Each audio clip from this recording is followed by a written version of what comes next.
mungkin pengamat karena saking cintanya ya kan, nggak mau nanti kita jatuh berantakan lagi. Memang ini adalah secara bisa dikatakan dikelola secara hedge fund Danatara ini. Jadi oleh karena itu membutuhkan dana yang besar, dana yang sangat besar dan kemudian stabil untuk sepanjang masa. Sebetulnya itu kalau dikelola yang benar adalah sistem diversifikasi ekstrim yang akan diterapkan di Danantara dan membutuhkan dana yang sangat besar tapi kemudian stabil untuk sepanjang masa. Nah, kalau dananya kecil nggak bisa, jadi harus besar memang. Besar, betul. Nah, jadi saya rasa kita berilah kepercayaan.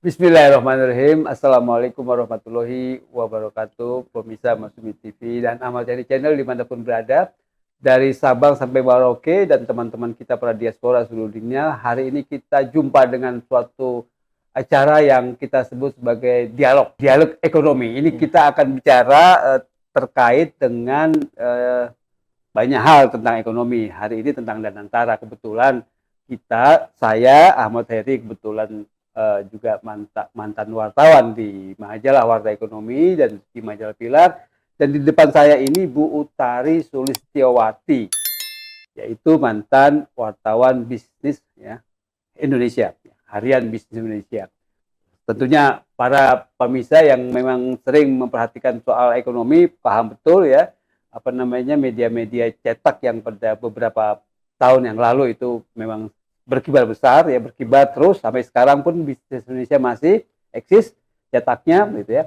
Dan dengan demikian kita akan melakukan suatu dialog nih, ngobrol-ngobrol santai dengan Bu Utari, tapi masalahnya serius, masalah-masalah Danantara.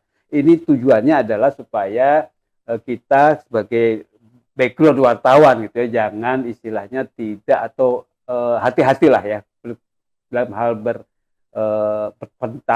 pendapat atau bersikap ataupun istilahnya mengeluarkan pernyataan, pendapat atau apa, itu memang betul-betul harus ekstra hati-hati, jangan sampai salah. Nah, dalam hal ini betul Bu Utari menyatakan tadi soal Danantara ini sebetulnya ini bagus gitu kan, bukannya hal-hal yang ecek-ecek dan bukan istilahnya merugikan, tujuannya merugikan perekonomian Indonesia, justru ini mengangkat. Nah, untuk itulah kita akan bahas. Saya akan nanya-nanya nih, nanti juga kita akan diskusi. Bagusnya gimana nih Bu Utari kalau Danantara ini? Iya, saya melihat kita sama-sama tahu ya Pak ya, bagaimana kinerja dari BUMN. Betul. Papan atas ya. Dulu kita melihat Krakatau Steel, Garuda, itu kan luar biasa. Betul. PTP semua itu kinerjanya hebat. Bagus-bagus. Nah, kemudian mereka mengalami penurunan kinerja. Dan itu tahun 2019-an itu ya, semua papan atas BUMN rontok. Ya.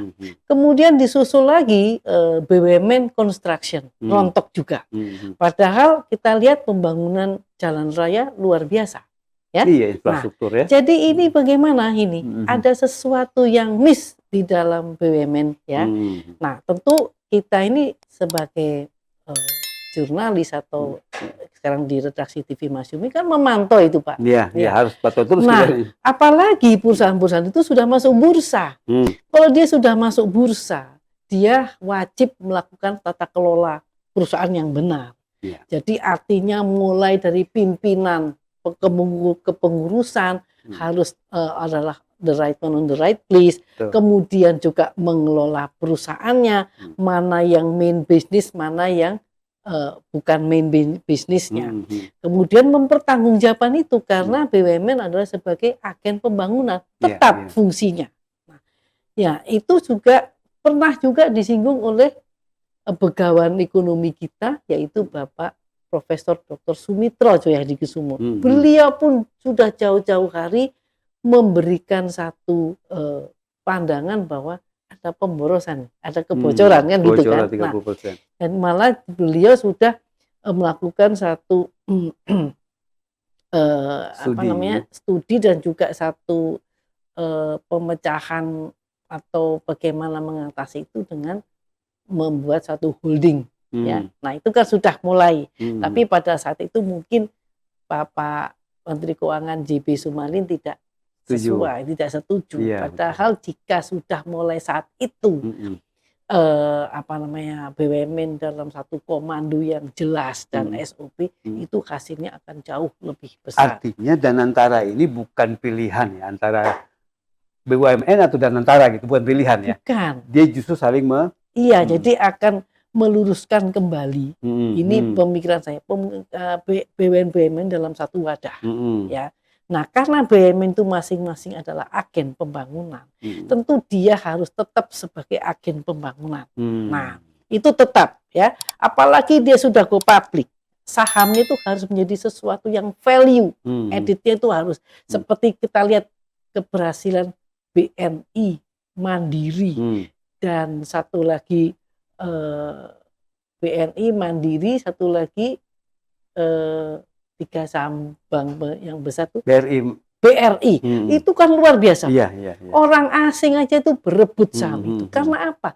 Kinerjanya bagus dan mereka masing-masing itu setelah mendapatkan penghargaan di sektornya maupun sebagai pimpinannya, mereka tuh semua masuk dalam jajaran saham blue chips di bursa. Nah, ini kan satu contoh BUMN yang dikelola secara benar. Nah, tentunya pemerintah, ini pemikiran kita ya, akan melakukan hal itu lebih bagus lagi semuanya. Nah, jangan melihat kondisi masyarakat kita ini ada kekurangan lapangan pekerjaan, ada pengentasan kemiskinan, dan ini kita punya sumber daya alam yang luar biasa.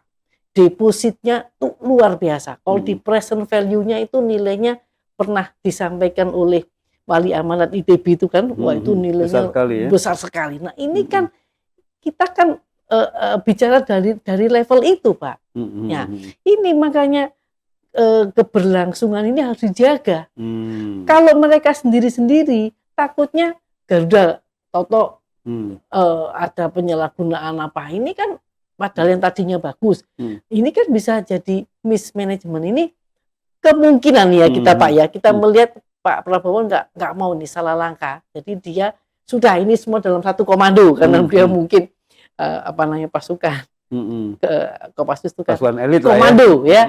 Nah, ini dia memikirkan ini semua harus benar-benar bermanfaat untuk rakyat. Benar-benar dia mau menggunakan BUMN itu sesuai dengan pasal 33 Undang-Undang Dasar 45, sehingga beliau sampai hafal tuh Pak ayat. Nah, ini kan kita ini kan sebagai wartawan kita kan tahu, oh ini secara personal ini memang dia benar-benar fight untuk Indonesia yang lebih baik. Mungkin itu. Kalau dari sisi kita wartawan itu ngelihat Danantara ini plus minusnya sekarang ini ya, mungkin dari siapa orang-orang di belakang Danantara yang mengelolanya itu. Saya penasaran tuh dengan nama-nama besar kayak Thaksin Shinawatra, mantan PM Thailand, kemudian ada Goldman Sachs gitu ya, kemudian juga ada beberapa nama yang besar-besar itu bisa jadi jaminan nggak kira-kira ya kalau kita berini? Gitu. Kalau di dalam tata kelola perusahaan, selama dia sudah tidak lagi ada masalah hukum dan ada surat pernyataannya kan, dan dia secara profesional memang dia punya keahlian di bidang itu. Yang mana? Thaksin atau siapa? Thaksin, katakanlah Thaksin. Dia diminta oleh kepala negara lain. Dan dia lihat Indonesia itu adalah tantangan luar biasa di dalam keilmuannya dia. Tentu dia akan all out, Pak. Secara psikologis dia tuh ditantang. Sekarang seorang Ray Dalio, dia sampai nggak mau dibayar. Itu kan artinya apa, Pak? Dia mau menjadi penasihat Danantara. Karena dia mempunyai perusahaan namanya Bridgewater, itu adalah salah satu hedge fund yang terbesar di dunia. Dan dia Bridgewater Associates ini di dalam meng-hedge atau lindung nilai daripada aset maupun dia tidak pernah merugikan investornya. Nah, ini kan sesuatu yang akan dia presentkan di Indonesia, bahwa Indonesia itu bisa diatur seperti itu, tapi kecuali jangan ada korupsi, kan gitu kan. Di awal statementnya dia itu saya perhatikan betul. Oh, jadi ada statement. Jadi maksudnya kembali kita takwala itu berarti dia ya my word is my bond. Jadi apa yang dia katakan itu harus benar-benar dia yakinkan untuk dilakukan di Indonesia. Karena nama besar itu ya. Nama besar. Pertarungan nama besar. Pertaruhan. Jadi jangan kita lihat gini. Jadi kita seperti mengacaukan kadang-kadang ya. Saya bukan mungkin pengamat karena saking cintanya ya kan. Nggak mau nanti kita jatuh berantakan lagi. Memang ini adalah secara bisa dikatakan dikelola secara hedge fund ini. Danatara ini. Jadi oleh karena itu membutuhkan dana yang besar, dana yang sangat besar dan kemudian stabil untuk sepanjang masa. Sebetulnya itu kalau dikelola yang benar adalah sistem diversifikasi ekstrim yang akan diterapkan di Danantara dan membutuhkan dana yang sangat besar, tapi kemudian stabil untuk sepanjang masa.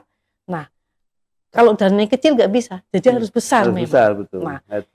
Jadi saya rasa kita berilah kepercayaan, ya, karena yang generasi mudanya seperti Pandu Syahrir, yang dia akan mengelola di bidang investasinya, dia sudah bilang di depan pelaku pasar modal bahwa Danantara akan menjadi standby buyer.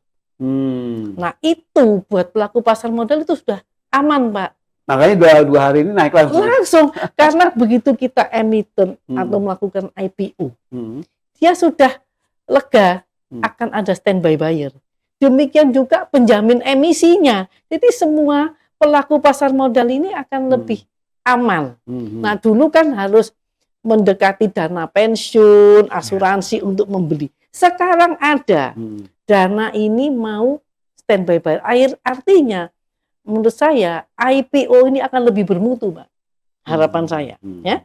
Jadi saham-saham yang lolos ataupun emiten yang memenuhi itu akan lebih bermutu. Kalau enggak, Danantara nggak mau ngambil. Nah, jadi akan seperti itu. Juga corporate action yang sudah listed juga Danantara akan mengambil. Dan Danantara bilang dia akan jangka panjang.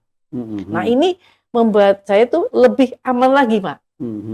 Jadi dia tidak akan menjadi pemain pasar modal yang hit and run, tetapi dia akan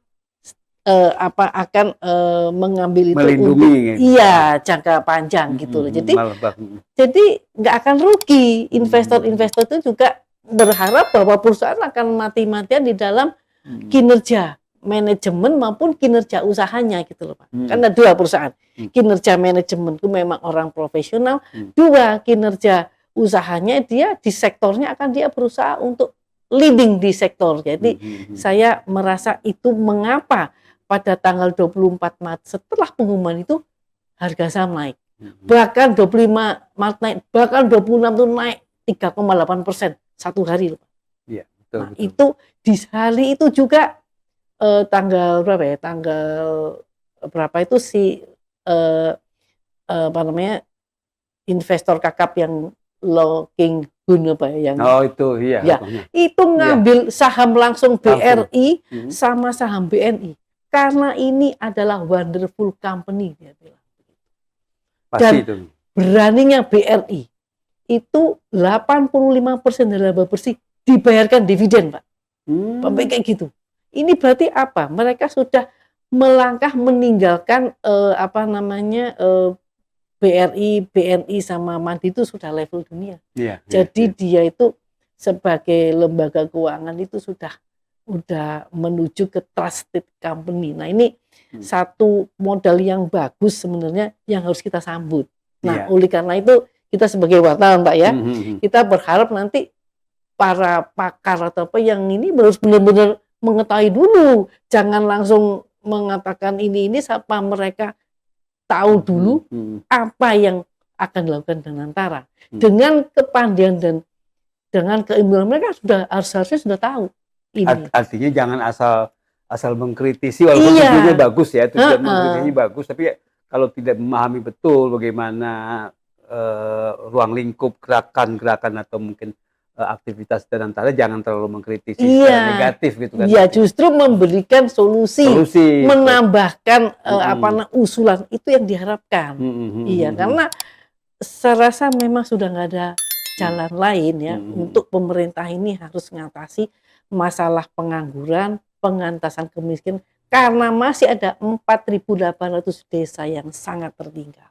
Makanya Pak Prabowo juga koperasi desa harus jalan. Nah, gitu. Ini karena sudah Pak Prabowo itu ingin mendahulukan mengangkat ekonomi perdesaan kan. Dari pinggir. Nah, jadi kalau kita lihat kebijakan daripada Pak Prabowo di sini meningkatkan ekonomi pedesaan.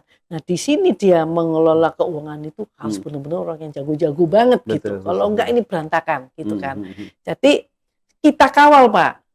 Nah, kita kawal, kita minta para pengamat dan itu juga mengawal. Bukan hanya menghujat tapi mengawal. Nah, ini mungkin bukan hanya mengkritisi secara negatif ya, tapi juga oke, kalau misalnya pertanyaan terakhir, kalau misalnya tadi kita kan memang udah tahu, udah pernah dengar Pak Sumitro Joyo Hadikusumo punya gagasan semacam Danantara ini, walaupun namanya apa dulu, tapi kemudian nggak jadi, dan sekarang Prabowo anaknya yang mewujudkannya itu, gitu kan.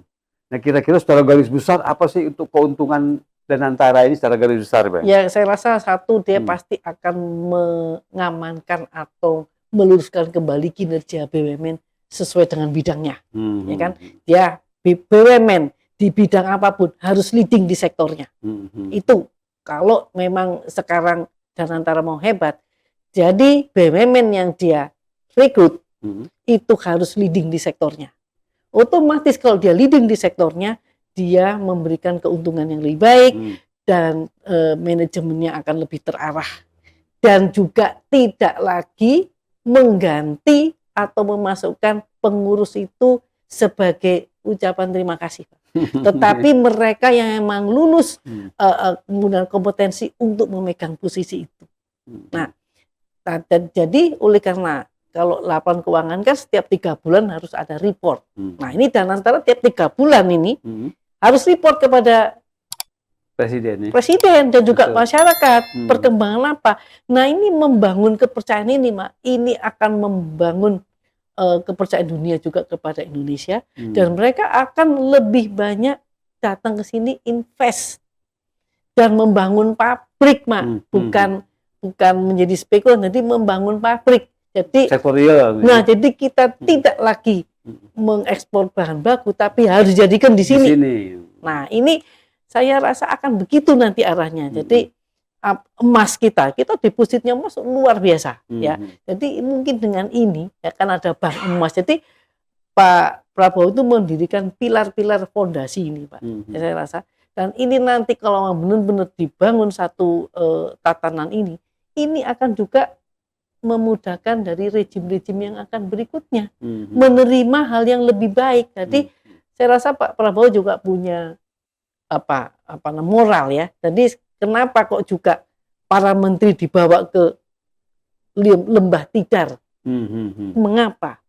Setinggi-tingginya jabatan itu adalah sama dengan satu orang prajurit, yaitu mengabdi kepada negara, mempertahankan tanah air, setiap jengkal tanah air, dan dia juga kepada negara. Kalau seperti itu, Pak, memang di bawahnya itu insya Allah kita akan membereskan yang keburukan-keburukan yang kemarin. Itu harapan saya. Dan mungkin saya pernah membantu di Baret Merah ya, tidak langsung saya tahu bagaimana jiwa nasional, gimana cinta tanah itu dibangunnya luar biasa di militer. Sebetulnya di luar militer juga kita harus punya rasa yang seperti itu. Jiwa korsa bukannya militer, Pak, tapi kita juga harus punya. Oke. Menarik saya. Mbak. Ini kita akan diskusi lagi nanti. Iya. Dialog ekonomi ya. Iya, dialog ekonomi. Dialog jadi ekonomi kita rutinkan gitu. Iya, ya. jadi pemirsa TV Masyumi, dialog ekonomi ini nanti kita juga akan mengundang teman-teman wartawan yang lain ya, Pak ya. Gitu, jadi kenapa? Jadi supaya media juga tidak bisa seenaknya ngomong pakar sama media ya. Pakar-pakar juga harus banyak belajar lagi, ya Pak. Jadi kita akan menjadi lebih profesional di bidangnya masing-masing. Sip, terima kasih Bu Tari. Kita akhiri pemirsa Masyumi TV dan Ahmad Yani Channel. Ya, mudah-mudahan bermanfaat apa yang tadi disampaikan, kita diskusikan, dan memang tujuannya bagus. Di antara ini ya tentunya kita terus mengikuti, mengawal untuk terus berjalannya sesuai dengan rel. Ya, tujuan terbentuknya, ya diwujudkannya dan antara yang sudah menjadi obsesi lama ternyata dari bapaknya Pak Prabowo, bapaknya presiden kita, yaitu Profesor Sumitro Joyo Hadikusumo. Terima kasih. Terima kasih. Billahi taufiq wal hidayah. Wassalamualaikum warahmatullahi wabarakatuh.